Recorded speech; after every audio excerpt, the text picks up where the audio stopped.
Hello everyone, कैसे हैं आप सब।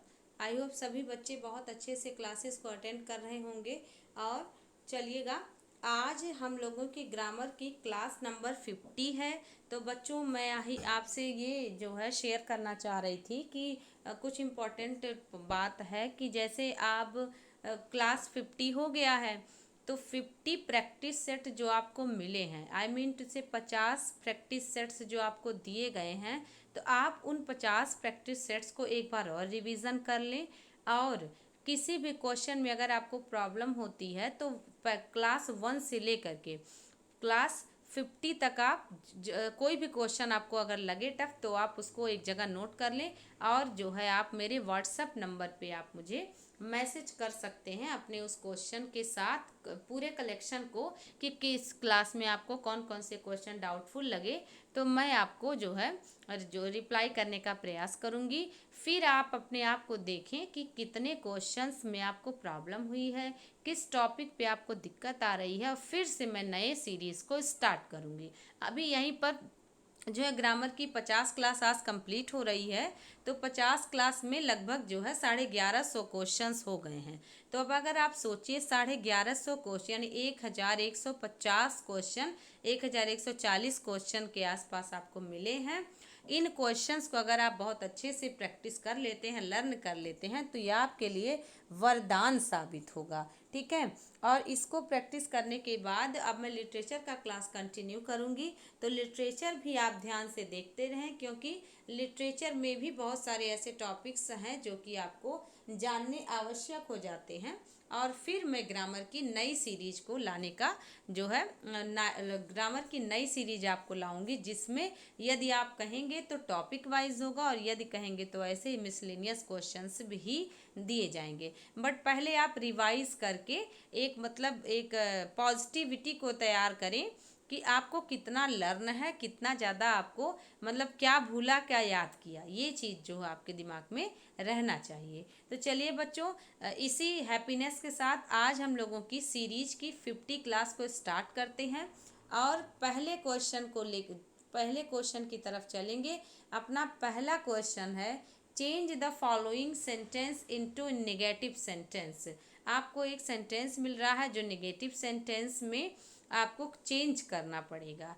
और सेंटेंस है, I was doubtful of his success, मतलब मैं उसकी सफलता को लेकर के संदेह में था, यानी शक कर रहा था। अब आपको इस तरह से इसको बोलना है कि आपका मीनिंग भी कंप्लीट हो जाए और निगेटिव भी आपका बन जाए, मीनिंग भी ना चेंज हो, इसको भी ध्यान रखना है।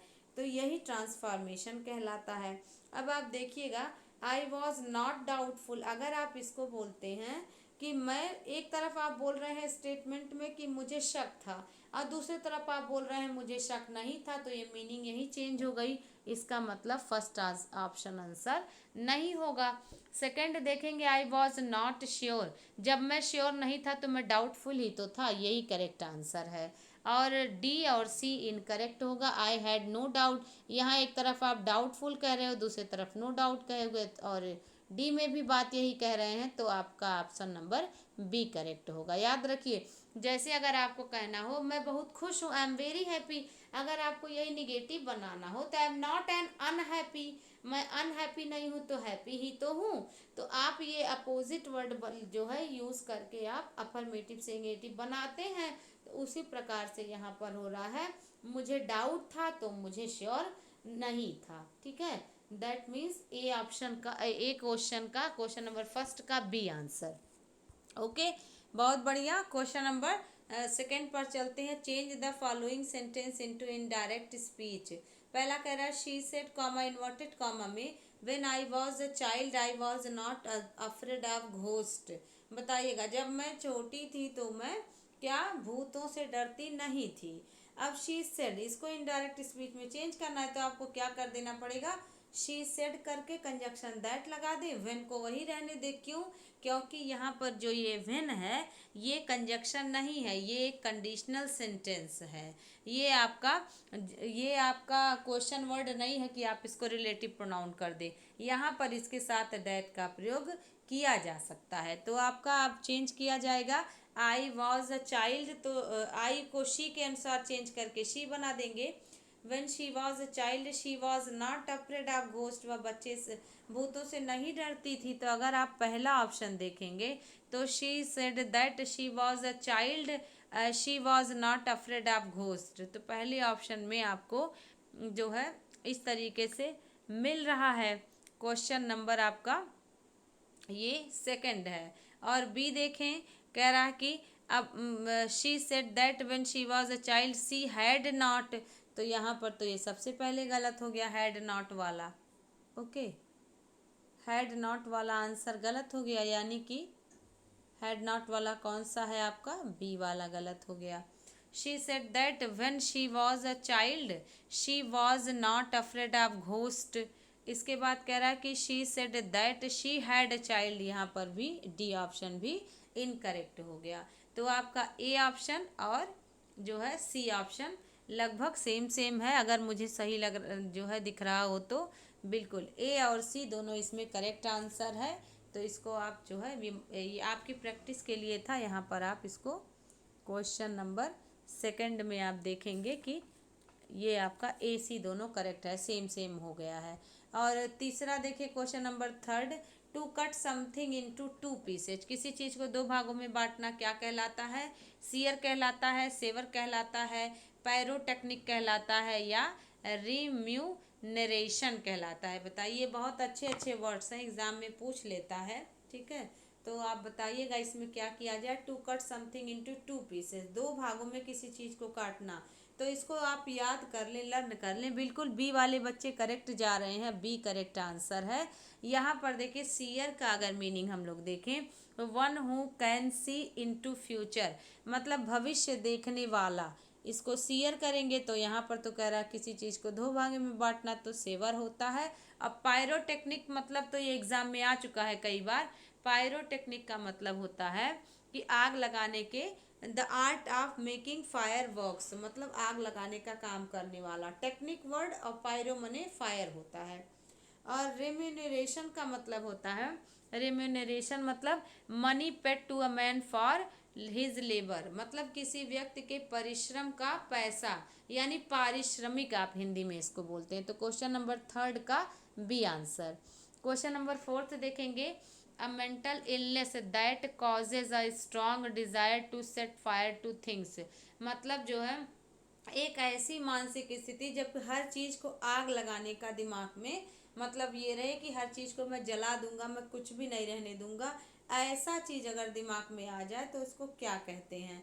क्वेस्ट मतलब तो प्यास होता है। अब आपको कैसे टेक्निक लगाना पड़ेगा दिमाग में, एग्जाम में आपको क्या सोचना पड़ेगा। अब जैसे मैंने आपको बताया है ना, गेमी मने विवाह, मीजो मतलब हेट, फिलो मने लव, और जो बिब्लियो मिले तो इसका मतलब बुक, और लॉजी मिले तो अध्ययन, सोमनम मिले तो नींद। उसी प्रकार से आप याद रख लें, कहीं पर पायरो वर्ड मिल जाए तो इसका मतलब होता है आग। तो पायरोमाइनिया मतलब आग लगाने का, दिमाग में जो है जुनून सवार रहे कि मैं सब कुछ आग लगा दूंगा, कुछ भी ना हो, और आग से चीज़ों को जलाना, ये एक मानसिक बीमारी होती है। तो इसके लिए आपको कहना पड़ेगा पायरोमाइनिया। क्वेश्चन नंबर फोर्थ का आपका कौन सा आंसर करेक्ट है, आपका बी आंसर करेक्ट है। समझ में आ रहा होगा, बिल्कुल बहुत अच्छे। आगे बढ़ जाएंगे। क्वेस्ट मतलब आप जानते हैं, बाकी सी और डी ऑप्शन को देख लें तो फिलोगाइनिस्ट मतलब फिलो माने प्रेम, गाइनो माने स्त्री, तो महिलाओं का को पसंद करने वाला या महिलाओं का जो है प्रेमी या महिलाओं का पक्ष लेने वाला, that person is called lover of woman kind. Okay, और पोस्टेरिटी का मतलब आप याद रख लें भविष्य की पीढ़ी, यानी भावी पीढ़ी, पोस्टेरिटी यानी फ्यूचर जनरेशन। तो आपको समझ में आ गया होगा पायरोमाइनिया। बिल्कुल बच्चों, बहुत बढ़िया। चलिएगा क्वेश्चन नंबर फिफ्थ पर। A book, document, letter ETC written by hand और टाइप्ड, एक ऐसी चीज जो हाथ से लिखी हो या हाथ से टाइप की गई हो, that is called manuscript, medico, lullaby या नेल। बहुत आसान है, और मुझे लगता है आपको नॉर्मल सा कहीं भी ये मिल जाता है। तो यहाँ पर याद रखें फ्रेंड्स कि मैन्यूस्क्रिप्ट होता है हस्तलिपि, पांडुलिपि, है ना। और मेडिको मने मेडिकल स्टूडेंट होता है, और लूलाबाई मतलब लोरी, a pleasant song sung to send children to sleep, यानी बच्चों को सुलाने के लिए गाया जाने वाला गीत लोरी होता है। और आपका लास्ट ऑप्शन नेल है, तो the sound of a funeral bell, यानी चर्च के गिरजा घर के घंटी की जो आवाज़ होती है उसको नेल कहते हैं। तो आपको समझ में आ गया होगा। क्वेश्चन नंबर 6 देखेंगे, choose the incorrect spelling, spelling incorrect को चूज करना है। जिगजैग, विटनेस्ड, वोकैबलरी या वॉलंटियर, बताइएगा।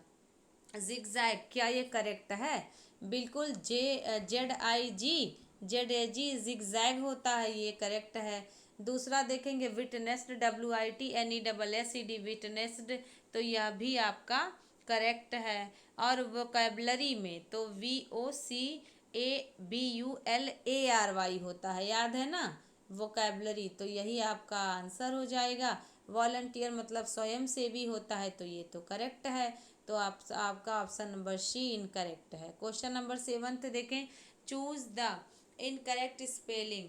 कह रहा है कि समराइज की इनकरेक्ट स्पेलिंग इनकरेक्ट स्पेलिंग चारों में से बताएं। समराइज की करेक्ट है कि इनकरेक्ट? समराइज, SUMMARIZE, क्या ये करेक्ट है? तो बिल्कुल ये करेक्ट है। और क्या है? सफिशियंट, SUFFICIENT, यह भी करेक्ट है। सुपरिंटेंडेंट देखा जाए तो बाकी जो है ये भी करेक्ट, ये भी करेक्ट। तो SUPERINTENDENT होता है, याद रख लीजिएगा, इम्पॉर्टेंट है, एग्जाम में आता है। ठीक है, तो सी ऑप्शन ही इसका इनकरेक्ट था। सुपरिंटेंडेंट ना हो करके ANT ना हो के ENT होता है। ओके, तो आपका और स्टैटिक्स भी करेक्ट है। क्वेश्चन नंबर 8 देखें, Seema is a senior to me but you are junior then me, तो यहाँ पर क्या इनकरेक्ट है, यानी कि कौन सा पार्ट में एरर है? Seema is senior to me but you are junior then me, कौन सा करेक्ट है? देखिए, सीमा मुझसे सीनियर है, तो आपको पता है ना, senior, junior, inferior, superior, prefer, preferable, elder, इन सभी के साथ कंपैरेटिव डिग्री में टू आता है, तो ये पहले वाले में तो सही दिया है। दूसरे वाले में जूनियर देन मी कर दिया है, बिल्कुल सही बच्चों। यहाँ पर जूनियर टू मी होना चाहिए, याद है ना? टू मी होगा, बिल्कुल, बहुत बढ़िया। क्वेश्चन नंबर 9 देखें, no sooner did he find out any solution to the problem when another problem appeared, ये तो बहुत आसान सा टॉपिक है, बताइएगा इसमें क्या गड़बड़ है। क्वेश्चन नंबर 9 में no sooner did he find out any solution, आपको पता है ना कि जैसे आपको बताया गया है कि कभी भी अगर सेंटेंस में स्कारसेली, हार्डली हो तो व्हेन या बिफोर लगता है, उसी प्रकार से नो सूनर के साथ हमेशा दैन लगता है। ठीक है, तो यहाँ व्हेन के स्थान पे दैन यूज होगा, सी पार्ट में एरर है। Question number 10, she was more garrulous than either of two sister, बताए, नो एरर। इसमें तो जो है मुझे लगता है स्टार्टिंग वाला बच्चा अभी बता लेगा जो अभी अभी कॉम्पिटेटिव इंग्लिश को पढ़ना स्टार्ट किया है। पहला शी वॉज मोर, क्या इसमें कोई गलती है? दूसरा गारुलस देन आइदर, क्या इसमें कोई गलती है? ऑफ हर टू सिस्टर, या इसमें कोई गलती है? या नो एरर को करेक्ट कर दिया जाए, बताइएगा। यहाँ पर बहुत आसान सा है, बहुत अच्छे, बिल्कुल बिल्कुल सी आंसर करेक्ट होगा। सी ऑप्शन, टू सिस्टर्स होगा भाई। सामान्य सा प्रोसेस, जब आप ग्रामर स्टार्ट करते हैं पढ़ना, तभी आपको ध्यान है कि प्लूरल से सिंगुलर, सिंगुलर से प्लूरल कैसे है, और जिस प्रकार से वर्ब होंगे तो उसका सब्जेक्ट किस प्रकार से ध्यान रखना होता है। तो आपको पता हो गया ना, टू सिस्टर्स करेक्ट होगा, ना कि टू सिस्टर। आगे बढ़ जाएं, question number 11, there is fire in this compartment, there is for you in this compartment. अब सीट की बात हो रही है, जगह की। पहला कह रहा है नो मोर सीट, आप कह देंगे कि इस कंपार्टमेंट में तुम्हारे लिए कोई सीट नहीं है, कोई और सीट नहीं है। या दूसरा ऑप्शन कह देंगे नो मोर रूम, यानी कोई रूम नहीं है। या तीसरा कहेंगे नो मोर स्पेस, और चौथा कहेंगे ऑल ऑफ द एबव। क्या करेंगे आप? याद रखिए बच्चों, न ना स्पेस कहा जाता है, न सीट कहा जाता है, ना ही ऑल ऑफ द एबव कहा जाता है, देयर इज नो रूम कहा जाता है। भले आप इसको याद रखें कि रूम की बात नहीं होती है, लेकिन देयर इज नो रूम मतलब तनिक भी जगह नहीं है। तो इसको बी ऑप्शन याद कर लें, कंठस्थ कर लें, अच्छा सा आता है। ओके, क्वेश्चन नंबर 12 देखेंगे। ही returned the book after he read it, change the underline word. अब कह रहा है कि ही returned the book after he read it. अब आपको देखना पड़ेगा वॉज रेड, दूसरा रीडिंग, तीसरा हैड रेड और चौथा नो इम्प्रूवमेंट। तो क्वेश्चन नंबर 12 में क्या होगा? वॉज रेड या रीडिंग या हैड रेड या नो इम्प्रूवमेंट, क्या करेक्ट किया जाएगा? याद रखिए फ्रेंड्स, बस ग्रामर ग्रामर को याद रखिए। यदि बिफोर आया है, ठीक है, तो बिफोर के बाद सिंपल पास्ट और बिफोर के पहले पास्ट परफेक्ट। यदि आफ्टर आया है तो उल्टा हो जाता है, आफ्टर के पहले सिंपल पास्ट और आफ्टर के बाद पास्ट परफेक्ट। और अगर सिंस आया है तो सिंस के बाद पास्ट इंडेफिनिट, सिंस के पहले पास्ट परफेक्ट। बस यही याद करना है। तो आप देखिए आफ्टर के बाद पास्ट परफेक्ट होगा, तो यहाँ पर आपका जो रेड है वो आपका हैड रेड में चेंज हो जाएगा। बस यही रूल अगर आपको याद है तो आपका आंसर सी आपने आराम से मार देना है। ठीक है, बहुत बढ़िया। क्वेश्चन नंबर 13 देखेंगे। All the candidates will give a test on Friday. तो क्या ये टेस्ट हटाया जाए? यदि हटेगा तो क्या होगा? टेक अ टेस्ट हो जाए, एक्सेप्ट अ टेस्ट हो जाए या अपियरिंग टेस्ट हो जाए, कि नो इम्प्रूवमेंट किया जाए? बताइए। देखिएगा, ना जो है टेस्ट दिया जाता है ना लिया जाता है, बस आप अपने दिमाग में रखिए। यदि कोई लेगा तब वो जो तो भी टेक और देगा तो भी टेक, यहाँ पर आपको टेक ही करेक्ट करना पड़ता है। ओके, याद रख लीजिएगा। एग्ज़ाम लिया दिया जो भी आप हिंदी में बोले, इंग्लिश में टेक कहा जाता है, टेक। और अगर एपियर का यूज़ करेंगे तो एपियर का यूज़ भी किया जा सकता है, लेकिन यहाँ अपियरिंग है तो विल के बाद आईएनजी आता ही नहीं है। बहुत अच्छे। क्वेश्चन नंबर 13 का A. Question number 14, many a man. इसके बाद कह रहा है इम्प्रिजन्ड विदाउट ट्रायल इन। इसके बाद है फास्किस्ट कंट्रीज। ये फासिस्ट कंट्रीज का मतलब फांसीवाद है, इसको याद रखिएगा। आपने एडोल्फ हिटलर के बारे में विश्व का इतिहास में पढ़ा है ना, नाजीवाद, फांसीवाद। तो यहाँ पर फासिस्ट जो है वो फांसीवाद जो है, ऐसे देश जो फांसीवादी विचारधारा को पालन करते हैं। तो many a man imprisoned without trial in fascist countries. तो क्या हो जाएगा? मेनी अ मैन के बाद क्या करेंगे? तो आपको याद रखना पड़ेगा, मेनी अगर अकेले आए तो सिंगुलर ना होके प्लूरल होता है, लेकिन अगर मेनी के साथ ए या एन लग जाए तो ये भी जो है, मेनी के साथ ए और एन लग जाए तो ये हमेशा सिंगुलर बन जाता है, और अगर मेनी अकेले हो तो हमेशा प्लूरल रहता है। तो आप ऐसे दिमाग में रखिएगा। तो ए आया है तो सिंगुलर बनाने के लिए आया है। तो 14 का बिल्कुल सही बच्चों, बी आंसर करेक्ट होगा। Okay, is. बहुत अच्छे, बहुत बढ़िया कोशिश कर रहे हैं। चलिए क्वेश्चन नंबर 15 पर। He shows great difficulty math great ability mathematics. तो अबाउट मैथमेटिक्स फॉर या इन या टू। देखिए, अगर गुड हो तो याद रख लीजिए एट लगेगा, लेकिन यदि आपका जो है ग्रेट एबिलिटी हो या कुछ ऐसे जो है वर्ड हो तो इन का प्रयोग किया जाता है। बहुत आसान है, ये शब्द सा है मैथ में। ठीक है, वह अपना बहुत ज़्यादा योग्यता या ज्ञान दिखाता है। Okay, question number 16, I just. इसके बाद कह रहा है that Peter is in Australia. बताइएगा, दैट पीटर मतलब मुझे अभी अभी पता चला, कि मैं अभी अभी सुन रहा हूँ, या मैं अभी अभी सुन रहा हूँ, या मैं अभी अभी सुन चुका हूँ, या मैंने अभी सुना। तो मुझे अभी अभी पता चला आप कहना चाह रहे हैं ना।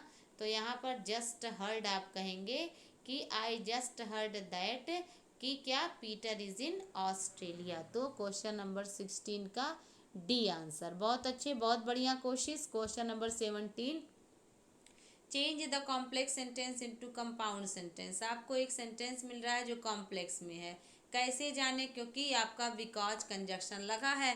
कंपाउंड के कंजक्शन आपको याद है तो आंसर हो ही जाएगा। पहला ऑप्शन देखिए सिंस, तो सिंस क्या है, कंपाउंड का है कि कॉम्प्लेक्स का। मैंने बार बार बताया है कि बाबू भैया मेरे नोट कर लीजिए, लेकिन आप हैं कि नोट ही नहीं करते। नोट नहीं करते हैं तो बार बार कंफ्यूज होते हैं। तो इट्स योर फॉल्ट या my fault, it's your fault. Okay, बताइएगा। देखिए यहाँ पर सिंस जो है कॉम्प्लेक्स है। ओके, बहुत अच्छे। और यहाँ पर एंड कंपाउंड है, तो यही आपका बी कॉम। आप कंजक्शन पहचान लिए, आपका आंसर करेक्ट हो जाएगा। बिकॉज इट वाज, बिकॉज भी आपका कॉम्प्लेक्स है, और जो है डी भी कॉम्प्लेक्स है।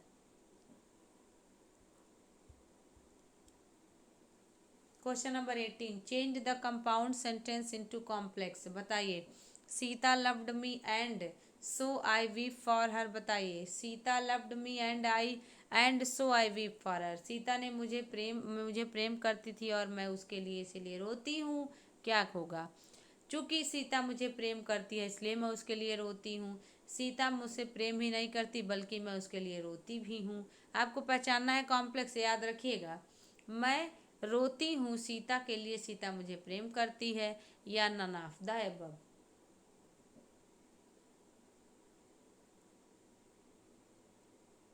क्या करेक्शन हो जाएगा? बिल्कुल, अगर कॉम्प्लेक्स सेंटेंस पहचानना है तो आपको एज कंजक्शन याद होगा तो करेक्ट हो जाएगा, ए आंसर।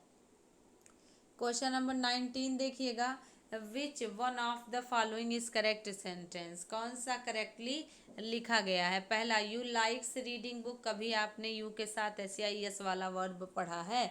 नहीं पढ़ा, it means this one is an incorrect sentence. Second देखिएगा, you like have liked to read books. इसको क्या किया जाए?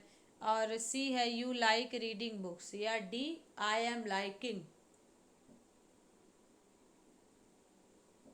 कौन सा करेक्ट करेंगे? याद रखिए 19, आई लाइक रीडिंग बुक्स। आपको पता है ना कि यहाँ पे आप सीधी सी बात कहते हैं, और ING लाइकिंग कभी कहा ही नहीं जाता, लाइकिंग। तो I like, he likes, she likes, they like, ये करेक्ट होता है। क्वेश्चन नंबर 20 देखेंगे, इसमें भी यही करना है, आपको करेक्ट ढूंढना है। राम और Sita plays chess, Ram and Sita are playing chess, या Ram and Sita was playing chess, Ram and Sita has played chess. बताएं।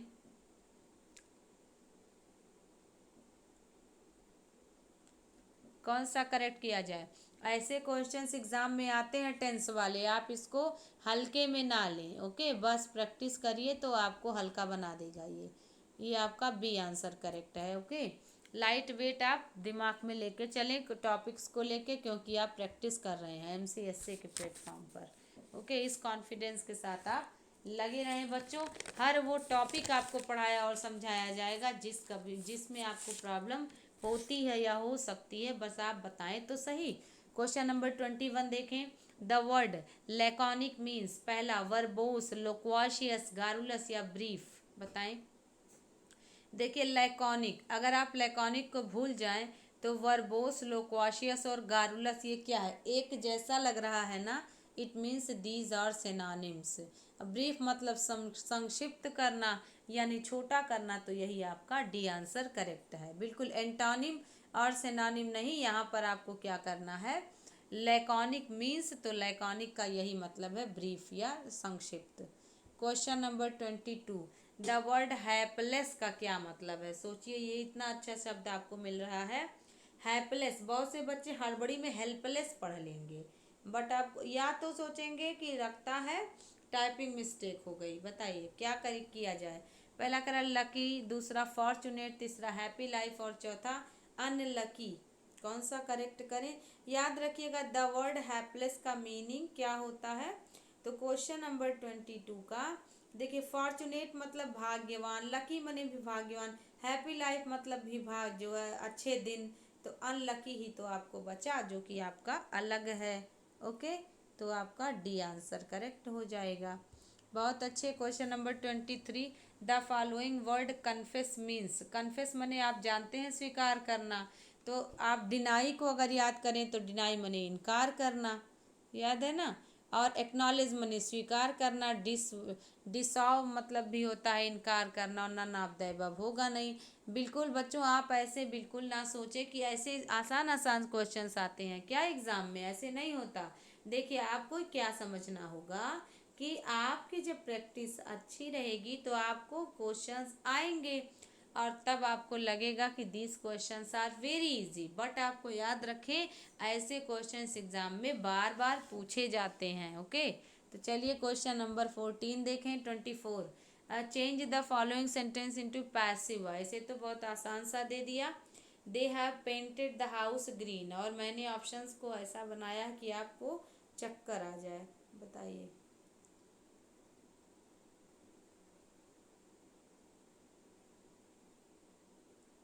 क्या करेक्ट करेंगे। The house green was painted by them. इसके बाद आपको मिल रहा है the green house has painted by them.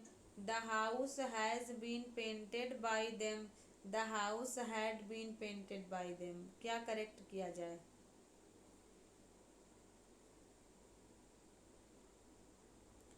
देखिए आपको क्या करना है।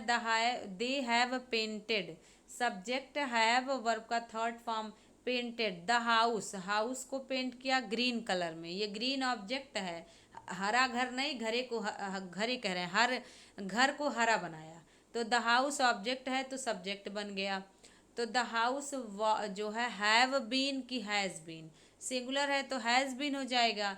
तो the house has been painted by them green, या ग्रीन बाई देम। ठीक है, तो 24 का किस में ऐसा कुछ आ रहा है, the house has been painted green by them, तो यही आपका मिल रहा है क्वेश्चन नंबर सी।